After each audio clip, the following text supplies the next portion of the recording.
Renungan si Leo. Senin 31 Juli 2023. Peringatan wajib Santo Ignatius dari Loyola, Imam. Pembacaan Injil diambil dari Injil Matius bab 13 ayat 31 sampai dengan 35. Inilah Injil suci menurut Matius. Dimuliakanlah Tuhan. Perumpamaan tentang biji sesawi dan ragi. Yesus menyampaikan suatu perumpamaan lain lagi kepada mereka, katanya, "Kerajaan surga itu seumpama biji sesawi yang diambil dan ditaburkan orang di ladangnya. Memang biji itu yang paling kecil dari segala jenis benih, tetapi apabila sudah tumbuh, sesawi itu lebih besar daripada sayuran yang lain, bahkan menjadi pohon, sehingga burung-burung di udara dapat bersarang pada cabang-cabangnya." Ia menceritakan perumpamaan ini juga kepada mereka. Kerajaan surga itu seumpama ragi yang diambil seorang perempuan dan diaduk ke dalam tepung terigu sebanyak 40 liter sampai mengembang seluruhnya. Semuanya itu disampaikan Yesus kepada orang banyak dalam perumpamaan, dan tanpa perumpamaan suatu pun tidak disampaikannya kepada mereka, supaya digenapi firman yang disampaikan melalui nabi, "Aku akan membuka mulutku dan menyampaikan perumpamaan. Aku akan mengucapkan hal yang tersembunyi sejak dunia dijadikan." Demikianlah sabda Tuhan. Terpujilah Kristus. Seumpama ragi. Hari ini aku tertarik untuk merenungkan perumpamaan tentang ragi. Ia menceritakan perumpamaan ini juga kepada mereka.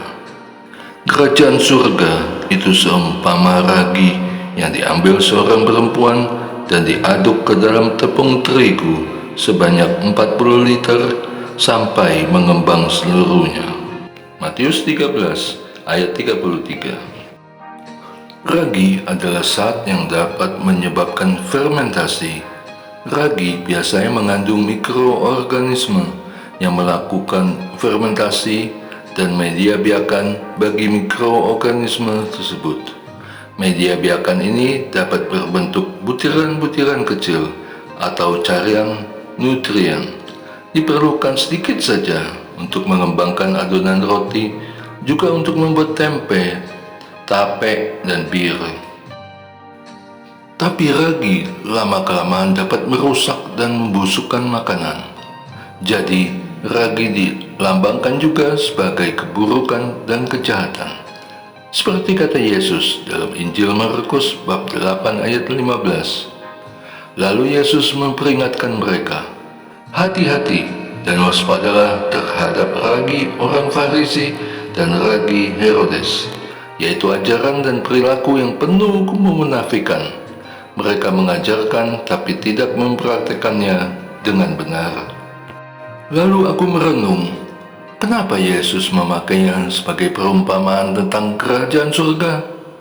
Ternyata Yesus melihat sesuatu yang positif dari ragi ini, yaitu sekalipun hanya sedikit, namun dapat membuat adonan mengembang dan enak untuk dipandang.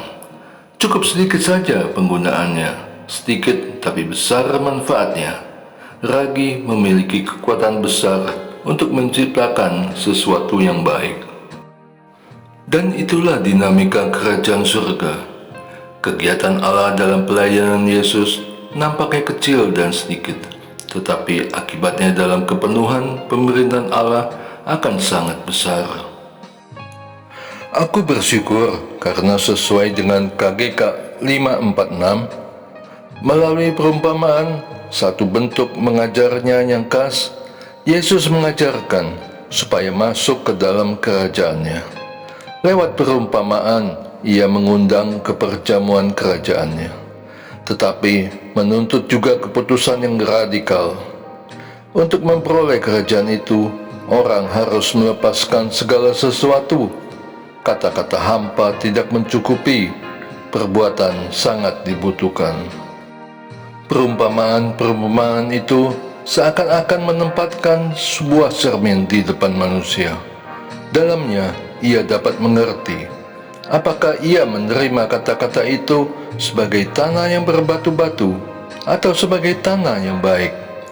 Apa yang ia lakukan dengan talenta yang ia terima? Yesus dan kehadiran kerajaan di dunia adalah inti semua perumpamaan. Orang harus masuk ke dalam kerajaan, artinya harus menjadi murid Kristus untuk mengetahui rahasia kerajaan surga. Matius bab 13 ayat 11. Untuk mereka yang ada di luar, Markus 4 ayat 11, segala sesuatu tinggal rahasia. Dan kini aku sadar bahwa aku tidak dapat melakukan hal-hal besar, tapi dengan satu talenta yang tidak aku tanam di tanah, aku akan secara totalitas menyerahkan segenap hidup dan karyaku untuk keagungan Allah. Et Maiorem Dei Gloriam. Doa. Allah Bapa yang Maha Kasih, aku bersyukur karena dapat melihat maksud-Mu melalui perumpamaan tentang ragi. Bantulah aku, mampukanlah aku, jadikanlah aku yang kecil, lemah, dan minoritas ini menjadi alat bagi kemuliaan-Mu yang semakin besar. Demi Kristus, Tuhan dan pengantaraku. Amin. Et Maiorem Dei Gloriam.